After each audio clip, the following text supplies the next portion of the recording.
Welcome to the November YuZoom for Yuba College. Just as a reminder, we will stay muted.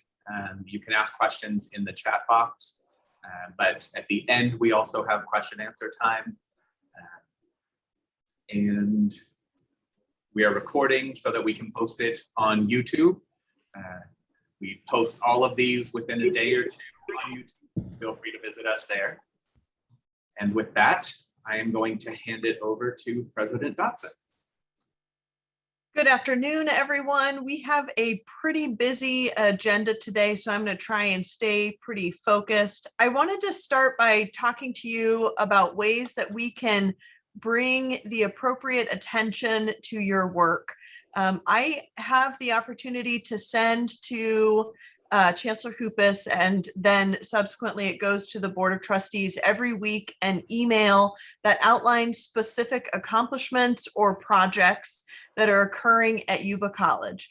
We currently gather all of that from the administrative team, a group of about 20 folks who submit suggestions for what should be included in there.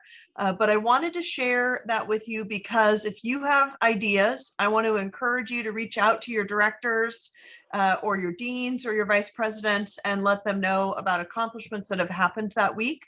We do also report to the Chancellor's office all of the activities that are happening on campus. If it is on our website or any of our social media channels or athletics calendar, we generally have those events. But if you want to double check and make sure that you're included, please also let your directors, deans, or vice presidents know. That weekly email gets submitted to the Chancellor's office before noon on Mondays. So the best time to submit it is before close of business on Friday so they can forward that in my direction.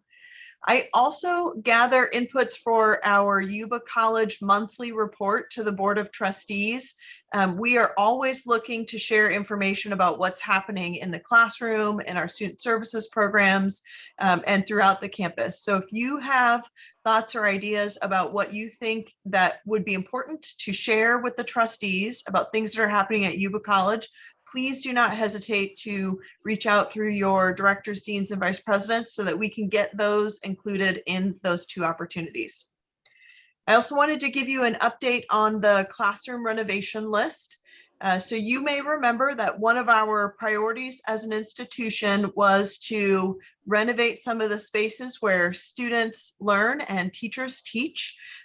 We did mutually agree on a process with the Academic Senate that a group of the President's Cabinet, a group of administrators would use things like program review data and input from faculty through conversations and emails to create an initial list. That initial list is now drafted, and we will be, by we, I mean me, I will be presenting that to College Council for them to gather feedback, take a look at that list, and make a recommendation on what that list might look like before we then work with M&O to outline those projects and see how much we can do with the funds available. This will be an opportunity that once the outside of our campus is done getting painted and repaired, we can start to focus on making the inside of our buildings the best place for students and our employees. With that, I mentioned in my email today reminder that I do have 5 free drink tokens to Bridge Coffee. Some of you may be aware that the month of November is typically a month where people do things like where people recognize gratitude and thankfulness. We've seen things on social media like 30 days of gratitude, and I would love it if anyone would like to raise their hand and share something that they are thankful for. I'm hoping to call on you in the order that you raise your hand. And the first 5 folks that volunteer, I will drop off the free drink token either to you or to your mailbox if you don't mind sharing. Would anyone like to share something they're grateful for? Anita? I see your hand first. We've been having the food trucks on campus, and I'm very thankful for that. I see a lot of students and staff out there enjoying and using the food trucks. And and particularly today was coffeeologist, and her name was Audrey. She's the owner, and she was so pleasant, and it was just nice. Awesome. Thank you, Anita. And I encourage anybody to raise their hand to be thankful for any reason. It could be on or off campus. Taylor Beach, I see you are next. Hi, I am thankful for my mother and the bond that we have. She is my best friend in the whole world, and every day she makes me smile in a million different ways, and I just love her so much. Oh, as a mom, that makes my eyes sweat. Next is Brian Vazuzzi. Hi, good afternoon. I wanted to say that, hey, we're thankful for KVIE TV. They did a really cool story on our police academy, and it airs tonight at 7:30 on Channel 6. And I think the president sent a link out, but we're pretty excited and proud about that. We have some great cadets and great staff, and so we're thankful. That's awesome. Thank you, Brian. Oh, Maria, I see you next. Hi, everyone. Maria from SSS. I am very thankful for our new boss, Courtney Mack, who has taken on the challenge of taking on these brand new grants and writing a new upward bound grant. So I'm very thankful for her hard work and for the support that she's been for us. That was very nice. Thank you. I have one last token. Is there anyone else that would like to share something you're thankful for?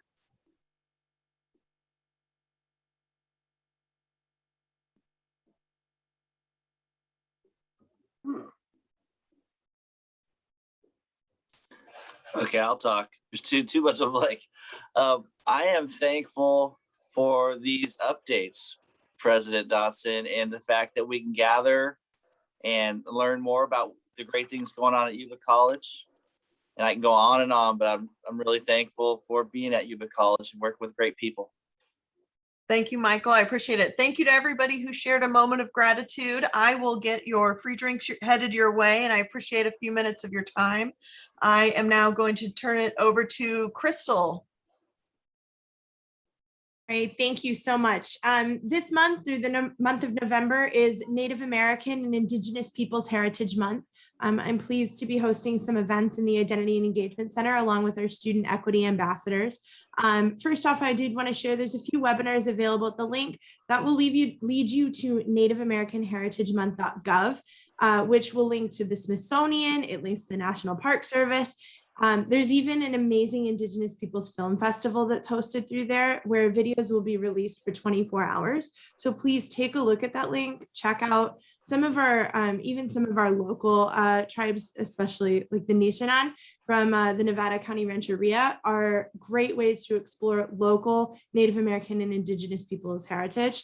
In addition to that, on the 18th, the student ambassadors and I will be hosting a screening of More Than a Word, Native American-based sports mascots. If you haven't seen this movie before, it's very powerful, very interesting. Our culture has a lot riding on our sports teams, and this is a fantastic way to explore what actually goes into that and what some of these mascots are about and the history behind them. In addition to that, we're hosting probably one more movie, and I am working with ULISA as well to schedule a presentation from Chico State representative. I'm really excited about this and hope you guys all come out and join. In addition, I did want to say thank you, Dr. Dotson, for including this awesome Zoom background on your email. You all should have access to that. It will also be posted on the website. So thank you. I will be passing it on to Dr. Tweed.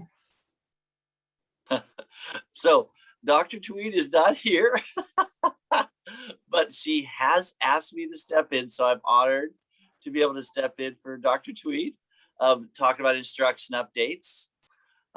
One thing that is pretty amazing that we have to give thanks to this entire group, the fall enrollments from last fall to this fall have only gone down 2%. And that's a real big deal considering the averages around here nationally, statewide are more like 10% declines. So in addition to that, our efficiencies are improving. We're using data that's helping our students get served, but at the same time being more efficient in reaching our strategic enrollment management goals. So I'm really thankful for the faculty and staff for doing that. Wanted to look at the second picture here. Priority registration is opening up on November 15th. And lastly, scheduling. That's the big issue going on right now with instruction. Carla has met with divisions and the scheduler, Christy Page, working on building schedules for the summer 2022 and the fall 2022. And yeah, that work is going well. And that's the report for instruction. And I need to introduce Dr. Hunt. Hello, everyone. How are you? Well, student services updates. I would like to welcome Jennifer Maller, who will begin with us on November 8th, next week, Monday, as our new Director of Enrollment Services. We are extremely excited to have her join us. She will be over the Sutter Center. She'll also be heading up our admissions and records area and our outreach area. So as you know, having someone that focused primarily on enrollment, making sure that we're working alongside our already outstanding outreach specialist, Energy, will really do us well. And so Jennifer comes with about 20 years of experience in higher ed. She's worked in advising, admissions, and records. Really, she comes with a whole number of ideas and innovation, and I think we'll all really appreciate her being on the team. So welcome to Jennifer. When she pops in next week, you may actually get a picture so you can actually see what she looks like. So that's a good thing. So next slide, please. Oh, I'm very excited about hiring a student success specialist, support specialist, working with our Degrees When Due project. And really, Avina Vu is, having met with her and during the interview, and also knowing that she's hitting the ground running, she's certainly living up to expectations. And I'm very thankful that she's here, really making a staple and making an impact on getting students in and making sure they come back to complete a degree or a certificate. So Degrees When Due is a very special project, and we certainly need another special person to work on it. So welcome, Avina, and thank you. So we'll move on to the next one, and Energy. Hey, hello everyone. Hope you're having a wonderful week. I wanted to share with you one of our annual efforts to serve our local high schools. Since the inception of Cash for College workshops in the state of California, I believe it was like in 2002, Yuba College has been a proud partner and advocate in the completion of financial aid applications for our graduating seniors. Through a strong collaboration with our area high schools, outreach and financial aid, we host multiple workshops, many in the evenings. We currently have 11 set up with the various high schools, as you can see on this slide. And we will be hosting some at Yuba College and the Sutter County Center as well. We are doing in-person safety protocols in place, workshops right now. We are finding that we're getting higher attendance than we were with the Zoom ones last year. We are hearing from the students, parents, and counselors that students are Zoomed out. So they really are appreciating the in-person opportunity to get assistance. It is a collaborative effort to ensure that students are correctly completing the applications, and also it gives us an opportunity to reach prospective students.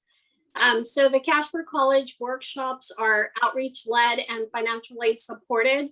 I coordinate, post, and submit the necessary information with CSAC, which is the California Student Aid Commission.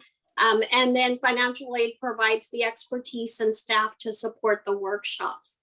This allows us the opportunity to assist students at a larger scale. Students get help completing the FAFSA, the CADA, and CHAFE. For those of you that are not familiar with the CADA and CHAFE, CADA is for students who are not documented to look at possible state aid they may qualify for. And Chafee is additional funding for foster youth that meet certain criteria. So we just had 2 workshops today before this Zoom meeting itself at Lyndhurst and Yuba Career Preparatory Charter. And we are going to have them continue on.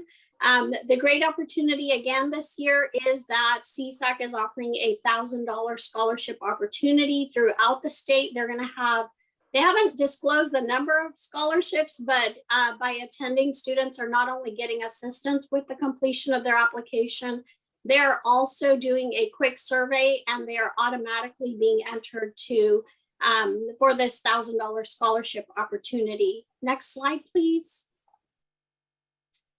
Now, the dashboard, this is something that CSAC updates every year, and it does get updated during the financial aid cycle. Financial aid opened October 1st. This slide, I actually did the screen print this Monday. There's over 400,000 seniors in the state of California, and at that point, only about 51,000 had completed their financial aid. What they've seen is there are a lot more grants available, but the number of students applying is declining. And so that's where we as a community partner are helping our high schools to try to increase the numbers for our area.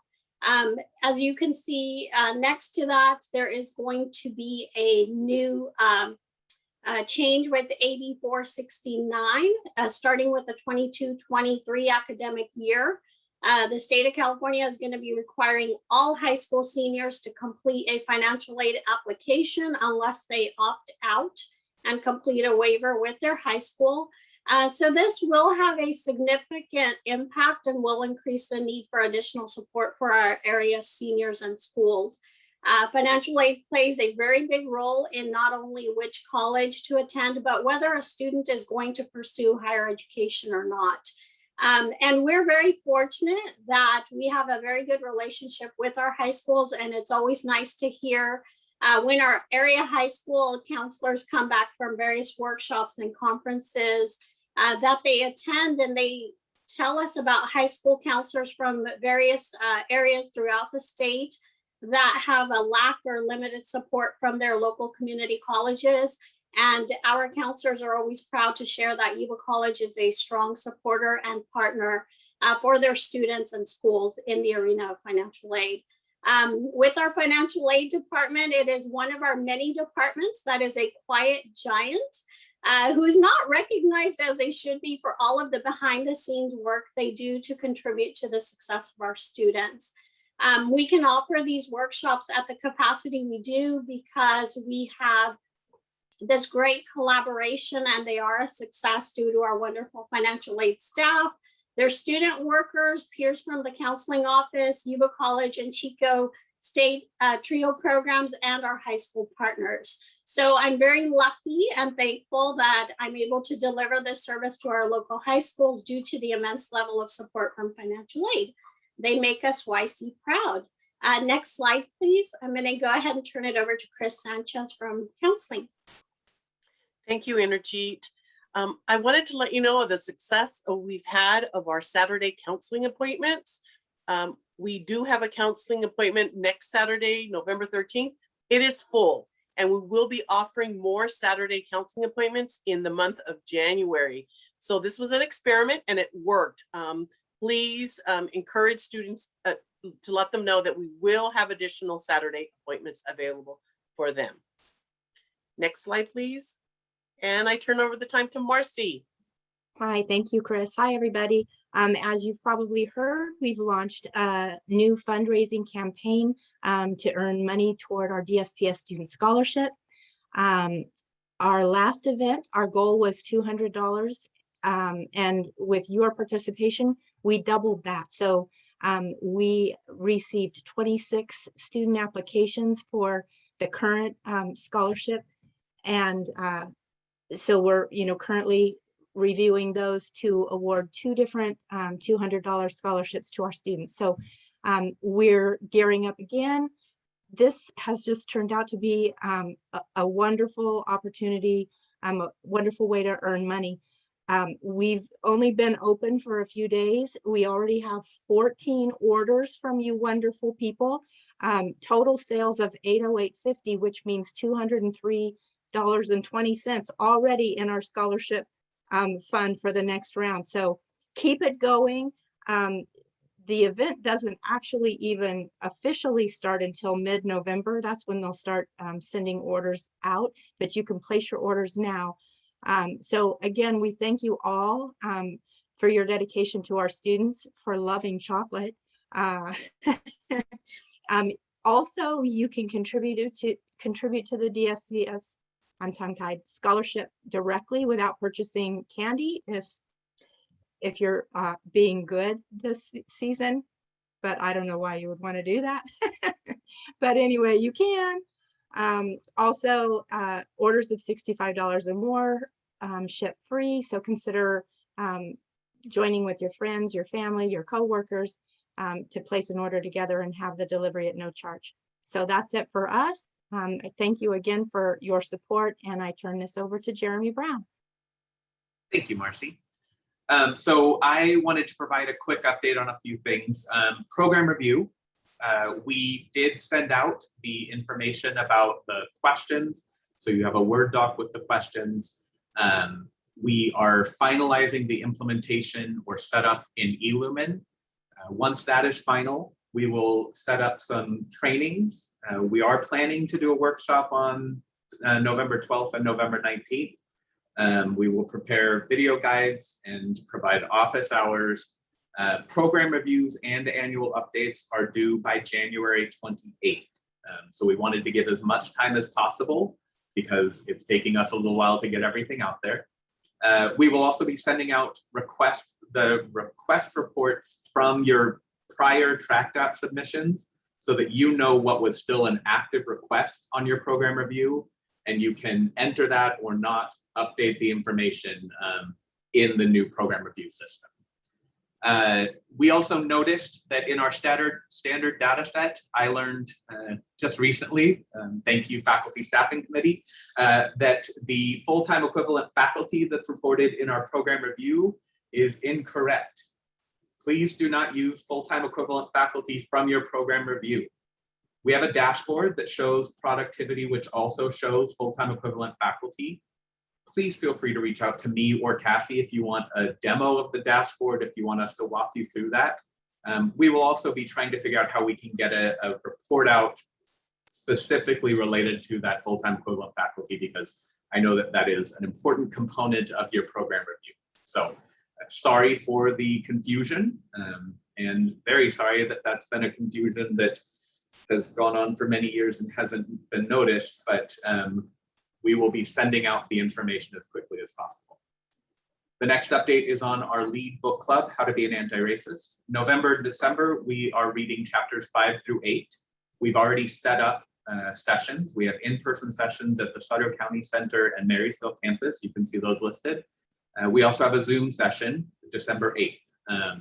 We will be sending out shortly some guiding questions that you can use as you're reading those chapters, and those will really build into what we are talking about at those workshops.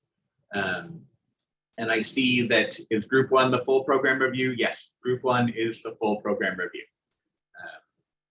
We are working on student printing improvements, thanks to IT rolling out a new system for student printing that actually is the same type of system that we use for all of our printing needs on campus, the YCCD print option. We will have this built into their ID cards, and students, when they purchase an ID card, will automatically get a balance that they can use for printing throughout the year. So we are trying to get that up and running, and as soon as it is, we will send a Canvas announcement to students and faculty and staff so everyone knows that it's out there, and we will have resources for how to get set up. Elena wanted me to mention that the library is implementing a new library database, Digital Theater Plus. This will be new. We are still working on getting it set up with single sign-on. So currently it is not accessible that way. but this is a new library database available to our students. I'm going to talk quickly about marketing. Veronica has been doing a lot of great work on getting ready for some pole sign work. So we are going to get some signs up about Yuba College in the community on street poles. And we are also working on campus wayfinding using our light poles on campus, so that we'll have banners that have building numbers and pictures. So Veronica has been working hard on that project. She's also been working on YC Proud Spotlights, and we need more people to spotlight. If you have a student, an alumnus, if you yourself want to be spotlighted, I don't know that that's the right word, spotlit, please reach out to Veronica. I will ask her to put her email address in the chat. We'll also be sending out an email requesting this. We want to recognize you and the great work you're doing. You'll also be sending information to Dr. Dotson, so maybe we'll get some from there, but please reach out. She is also working on radio advertising. We are at the beginning stages of improving our website, and we'll be working on another postcard to send out to the community. And with that, I'm going to hand it over to Crystal. Great, thank you. Just a couple of quick updates from campus life.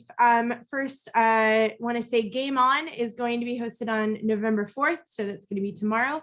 And then in addition to that, November 15th, in the cafeteria at the Marysville campus, we put in a series of awesome games from categories to Jenga, including some puzzles, and you can even try your hand at the Oregon Trail if you so choose. I know we've all been living through a lot of different things lately. I'm not sure if we want to test our skills that way, but it's there either way.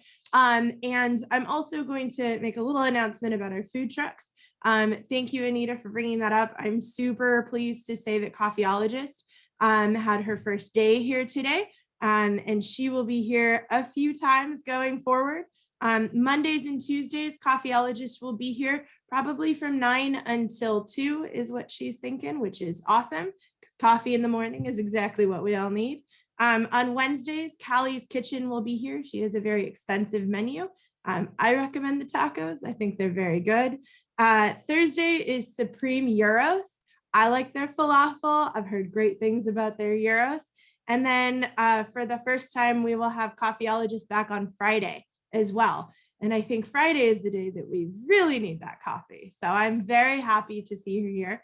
In addition to just coffee, she also has, I think, the biscuits and gravy were going around a little bit today. I saw some Facebook posts about it. So definitely stop by, grab something, say hi. They're all local vendors, so we're really excited to be hosting them. And that pairs up with Game On. You can encourage your students, grab lunch, and head into the cafeteria to de-stress for a little while. With regards to the Veterans Day post, I'm super thrilled to say that that's changed just a little. On November 10th, we will still be hosting an event, and I want to say major thanks and shout out to Joara in the Veterans Resource Center. She's been working with Dawn Schrader at the Museum of the Forgotten Warriors. Dawn will be providing an awesome presentation at noon. We can host it both in person in the Identity and Engagement Center, and a Zoom link will be provided as well. So I encourage you all to either stop by the Identity and Engagement Center, maybe with some food for lunch, and join on Zoom if you're not able to come in person. Thank you. I'm going to get this right. I think I'm passing it on to Christina next. You are. Thank you so much, Crystal. As the semester is going on, we are still taking requests for tutoring from your students. So please encourage those students, especially if as you go through and look at your grades, you've got some students whose grades are kind of on the bubble and could use a little extra push. We do have space in both the CSC and the WLDC for Zoom and in person, and those are Monday through Thursday from 8 to 7 in the evening and Fridays from 8 to 4:30. CSC with Stephanie is Zoom Monday through Thursday, and then as well as Friday, and then in-person we have it Monday through Thursday. For next semester, please start thinking ahead. We are trying to use as many students as possible to serve as tutors. So if you have someone whose grades look really good in your classes, can you please recommend them to us, either to Riley, Stephanie, Ron, or Kui? Please just send us emails. You can also send them to our faculty coordinators, Travis Smith and Brian Jukes, and they will send that to the appropriate people. But we definitely need referrals from you for students for tutoring. And those are to tutor. There was a question, sorry. If the student has tutored with us previously, yes, they can possibly tutor Denise in the spring. It all depends on if they've completed the tutoring classes with us. Okay, and I am passing it off to Christoph Nostinger. Good afternoon. I just have two things to report today. First off, the nomination and election process for the next Academic Senate President-elect has taken place, and Melissa Ha was nominated and will serve as our next President-elect starting next year. She will serve as President-elect for 2 years and then as President for 2 years. So congratulations, Melissa.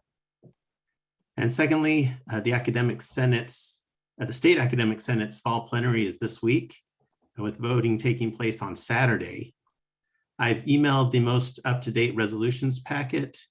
There will be one more update with additional amendments after discussions tomorrow. So keep a lookout for that email from me. And if you have any thoughts on any of the resolutions, please let me know by the end of the day Friday so that it can inform my voting, so that I can do a good job representing Yuba College. And with that, I will turn it over to Dr. Dotson for an M&O update. Thank you, Christoph. Our partners at the district couldn't join us today, but did send to me an email update. So I wanted to share some of that with you. The first is that the Marysville campus-wide fire alarm systems upgrade project is now out for bids. Those bids are due November 16th. They are now planning for the work to start in a soft launch, February or March of 2022, and to be completed around October. The project's about 80% state funded, with a total project budget just a little over $5 million. We are working pretty hard to try and plan the work during times that will be the least impactful to employees and to students. We are currently working on an arrangement to potentially have them work in the afternoons into the evening so that we can still be in the building during the day. The campus-wide painting project is on hold pending delivery of painting coatings. Some additional impacts may occur now that we are in what we call a rainy season here in California. Remember, I moved here from Washington. This is not really rain, but I get it. They do expect that painting is going to pick up very quickly in March or April, and it is possible they'll be able to do some painting during the winter if our temperature stays above 50 degrees and it's going to be dry enough for an extended period of time. The Building 800 modernization design work continues. That project will modernize most of the classrooms and the large lecture halls in Building 800. Once the design is completed in December, it's going to be forwarded to the Division of State Architects Office for review. It's expected that that project will go out for bids in July. Construction is planned to be completed in the late summer or fall of 2023. It is also 80% state funded with a total budget of $4.6 million. They are excited to report that they do have two lead custodians who were recently hired to fill open positions. Sukhwinder Pal and Ruben Martinez have joined our custodial services team here at Yuba College. M&O staff have been really busy trying to clean up the campus after the heavy rain and windstorm. There were also several roof leaks reported, and those are getting repaired. There is some planning for some landscape improvements near and around the spaces that have been vacated by buildings that have been removed. And last, the 100-foot high new cell phone service tower is still moving forward with planning and design work. Construction should begin in about 8 to 10 months and be completed within that next year. This project is expected to provide improved cell phone service signal strength for up to 4 cell phone providers. It will also provide a small revenue stream, and the new cell tower is planned to be installed behind the baseball field's third base line. That's it from M&O, and I think I am turning it over to our friend Devin Crosby. Good afternoon, everybody. I'd like to walk through what we're doing for the vaccination and testing protocol. Next slide, please.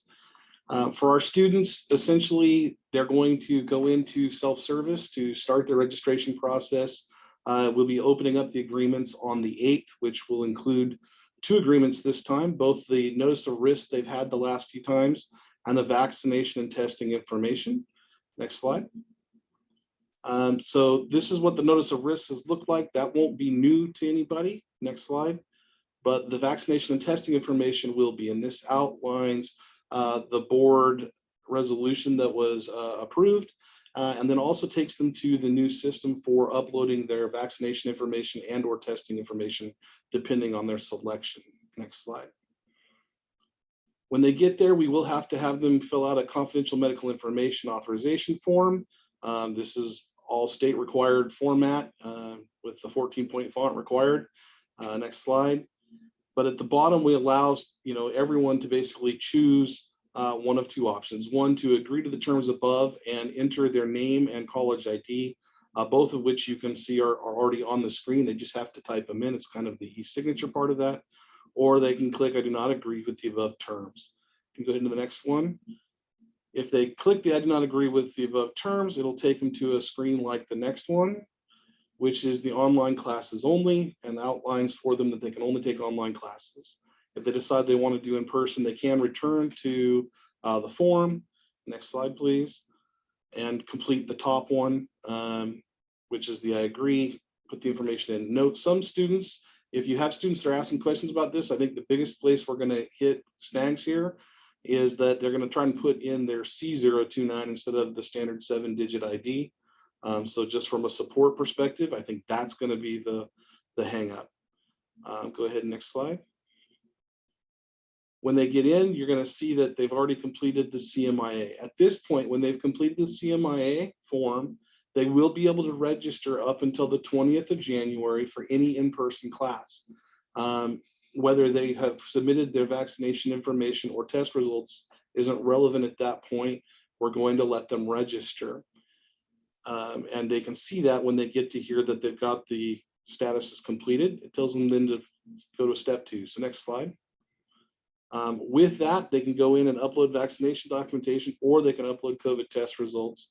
Both of these processes look similar, so I'm only going to show one. Next slide. They're going to go in and submit proof of vaccination. It's going to ask them to indicate the vaccine type and the date, a couple of questions. The next slide. And they can go ahead and choose the file and upload the file, which can then be verified by the contact tracers. Next slide, please. As far as the student's concerned, and in this case, honestly, employees as well, because it's the same process essentially we're going to do for employees. I should have stated that. Obviously, you won't go through self-service for employees, but the process itself for uploading will be the same. Provide proof of vaccination or testing. The student will see that their information has been uploaded, but is awaiting verification. When the tracers have used the documentation that was provided to validate it, that will turn green, and students will know they're eligible to come on campus and be part of those classes. Next slide. And with that, I'm going to pass it over to Jeremy. Thank you. Yes, so that we do not have an update from the bookstore, unfortunately, but we are ready for question and answer. I do want to let everyone know that our next YuZoom is on December 1st. So make sure that that's on your calendar. I think the invites already went out, but make sure to take note of December 1st. And now for questions. Devin, This is Georgie. The form that you completed is great. I wanted to see if you could give them a message that states number only, or perhaps provide an example with just the number in there for some of those visual students that we have. So we do both of those. So if they do have an error message there, it'll tell them that it's the number only and it's the one on the screen. So that's kind of the error message that pops up. I just, as people get frustrated, wanted everyone to know that this is what I expect that we'll get those questions, because I'm sure no matter what we put to the screen, we will still get questions. Okay, as long as it's already there, I think that's great. Thanks. No problem.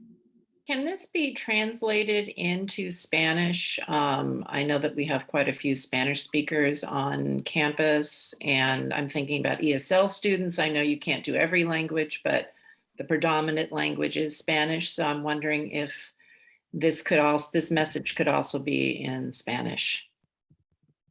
By the 8th, I don't believe so. But yes, I would love for us to have that. As you know, we've been kind of in a scramble to get all of these pieces put together. Right. This is only one piece. We're still trying to bring in the vaccination data from Virus Geeks. And so we still have a long way to go. We've been able to get the form process set up to handle this so that we're ready to go by the 8th. But I don't foresee us being able to do that, at least for this term. Who can they contact if they need help? So 2 parts. One, they can contact the help desk. So if they're calling in or emailing in, certainly we can take care of that. And then on campus, I know I've got a link somewhere on where they're supposed to go, but I don't remember who that is. I apologize.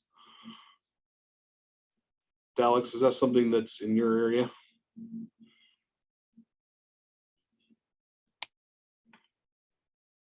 I'm sorry, I missed that question. So on campus, if they have the question about how to do this, which desk are they going to? Oh, for scanning of vaccine card. So if that's the question, then we're doing that in the counseling area. And I know there's also help that's provided in, I believe, the library area as well.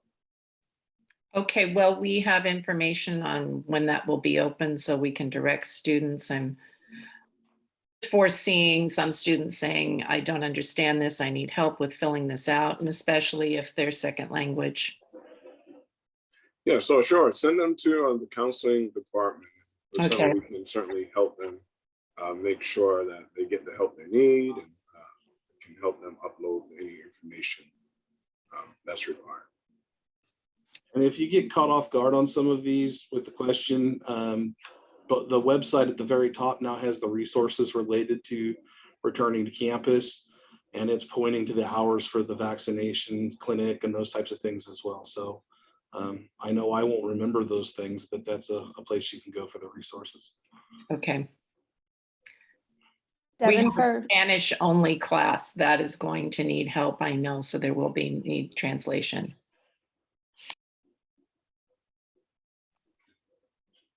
For student workers, do they need to submit twice, both as an employee and also as a student? No, they all have one record. And ultimately, if we've already got a couple special programs that have been taking in information as well. And we're going to be pulling that into the database so they don't have to redo the whole process. So who specifically will be helping them in the counseling department? Well, it's really the staff there, generally walking up to the counter. In the counseling area, there's always help, there's always support, there's always someone there to answer questions. And everyone will be trained, the student workers as well as staff, to make sure that we can upload or help them upload the information. So I can speak of that if you want me to. So Sure, Elias, that's great. Yeah, so I'm a student worker there, and the main person or the person in the front desk, she speaks Spanish, and then some of the student workers that work with me, there was 2 of them specifically that speak Spanish, and then I speak a little bit, but not a lot. So there is some times to where there is Spanish help was there, and then every day there was always a person in the front desk that can always help. This is Martin from Financial Aid. I just want to also acknowledge that Financial Aid has 3 staff members that speak Spanish that are also willing to help with this.